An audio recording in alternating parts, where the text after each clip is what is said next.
شراب د ډیرو زیاتو ګناهونو جرړه ده او بنیاد دی چې یو انسان شراب وڅکي ډیر زیات ګناهونه ترنه ثابت شي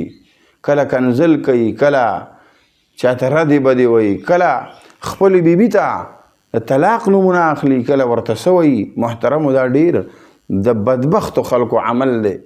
پیغمبر علیه الصلاة والسلام د شراب متعلق فرمایي وایي الخمر جماع الاثم شراب دا د ډیرو ګناهونو جرړه ده او بنیاد دی اکثر چې دی نو یو سړی شراب وڅکي او بیا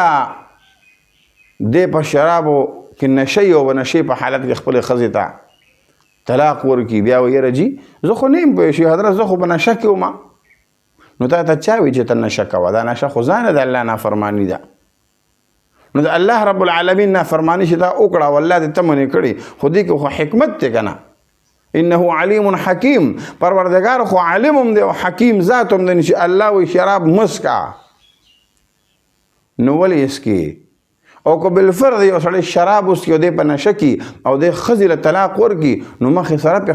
ښځه طلاقېږي او د نشې د وجې نه چې دی نو هغه ته هغه طلاق نه معاف کېږي دغه رنګ یو سړی شرابي دی او د شراب وڅکل او دی د یو جرم مرتکب شو چا ته غزار ورکړو چا ته کنزل وکړل بالکل د باندې شرعي حد نافظ کېږي او دی د الله مجرم دی ځکه ته چې کوم دی نو شراب وڅکل نو یو ګناه خو وکړو نو الله خو ته نور ګناهونه نه معاف کوي چې ګنه یاره یو ګناه دی وکړو د دې وجې نه تا کې د نورو ګناهونو د راتګ عیب پیدا شو نه به د څکل